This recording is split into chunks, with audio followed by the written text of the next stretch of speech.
I'm going to talk about layered architecture. So first,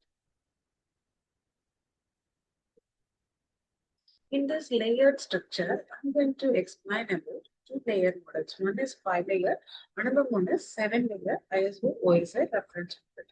In this 5 layer, nowadays we are using for our Gmail communication or any email communication, we are using 5 layer internet protocol stack. This is the 7 layer first one introduced by the network administrators. So first I'm going to tell about OSI. OSI means Open System Interconnection Model, was developed by the International Standard Organization for Standardization in the late 1970s. It is also known as the Open System Interconnection Model.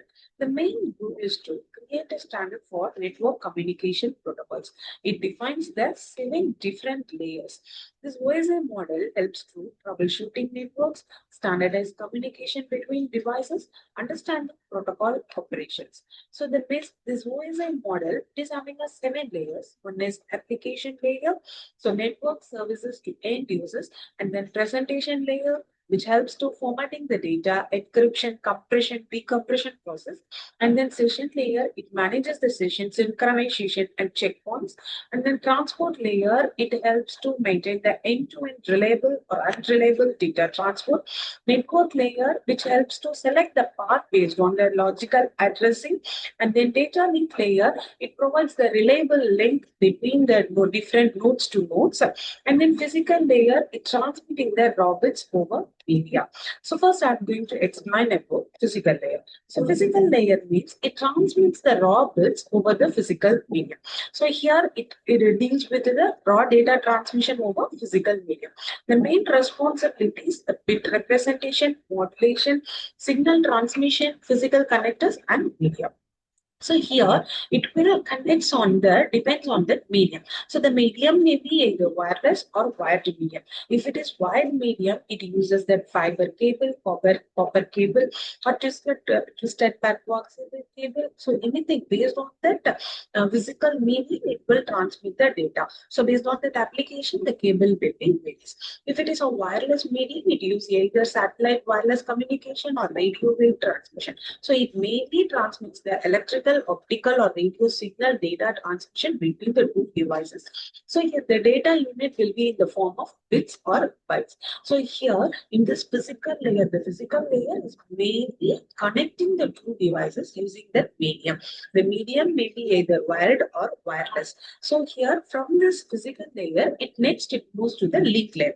So link layer means it transfers the data between the one node to another node. So it provides a reliable node-to-node communication.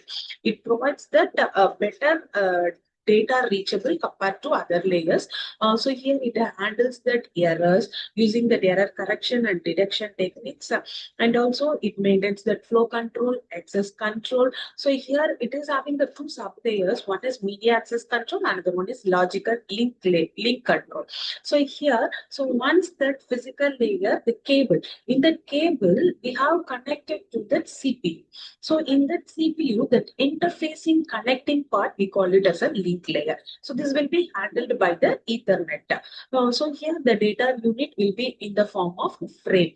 So here it will use the MAC addresses. So one is the cable connecting interface, that is the logical link control. So another one is media access control means so every system having that MAC address. So the MAC, based on that MAC address, it will transmit from one end to another end by using the switcher. So next is network layer.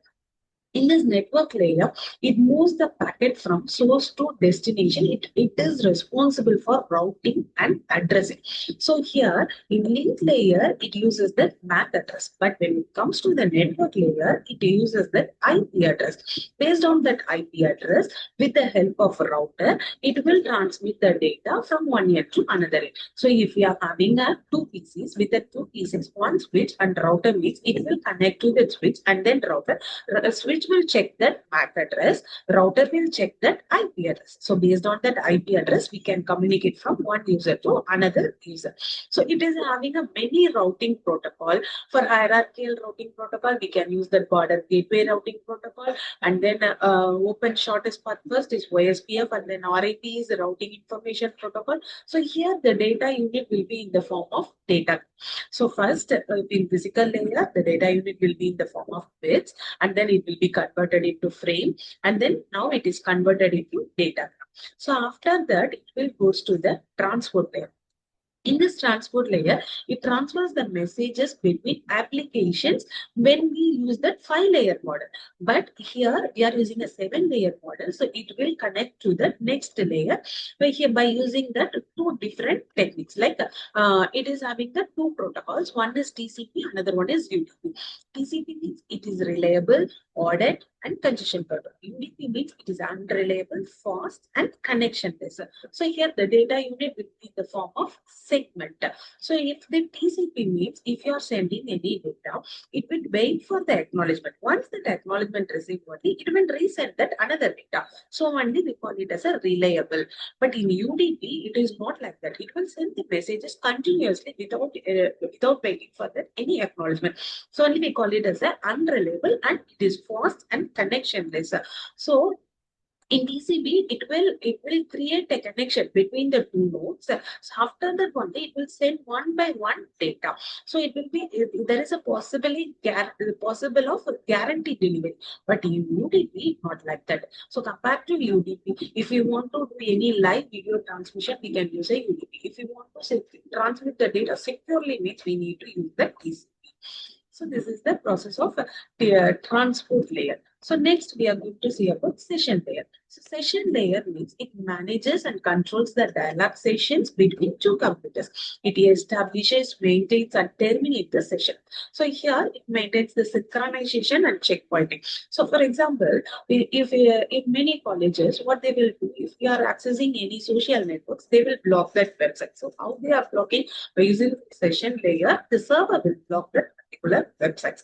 So if you want to connect in any website, so it will get the permission to the server. So the server will establish the connection, and then allow to maintain the particular sessions, and then terminate the sessions. So here there is a possibility of full duplex or half duplex controls dialog type is possible.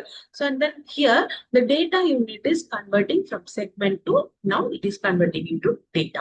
So next we are going to see the presentation layer. So in this presentation layer, it translates, encrypts, and compresses data for the application layer. So next it is connecting to the application layer. So what it will do, it will do the data format translation, either using ASCII, ABD code, encryption, so encryption or decryption. So based on that application dependent it will use. And likewise a compression, decompression, by using that images, it will do the encompression and decompression process and transmit to the next level. So here it mainly handles the data translation and format handling. So if we want to securely transmit any data, we can go for this presentation layer. So this is mainly focusing for the security purpose.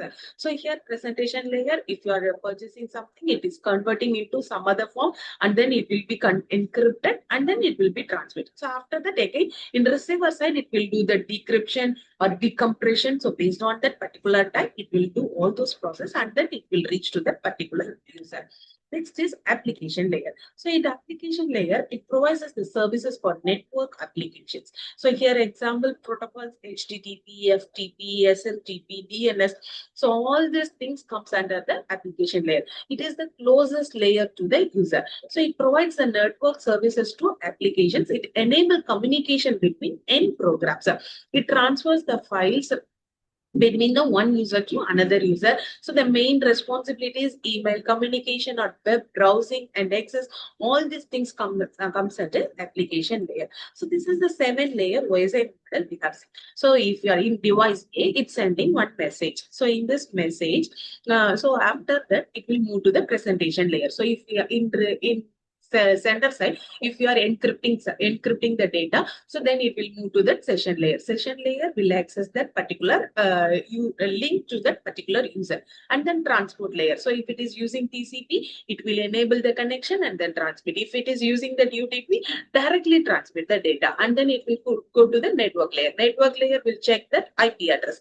In that IP address, it will route that particular data to the next user, and then data link layer. So the data link layer check that particular user's interface.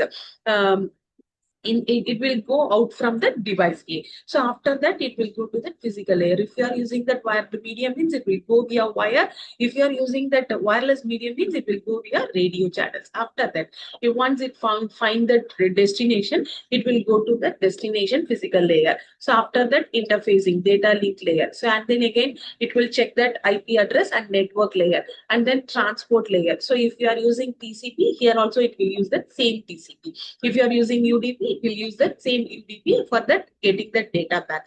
And then session layer, again, it will enable the connections between the two. After that, you can start to view that particular websites, or you can start to read that particular data after that presentation layer. So if you have done the encryption in device A, and then here it will be decrypted. If you have done in compression in device A, you can decompress in device B.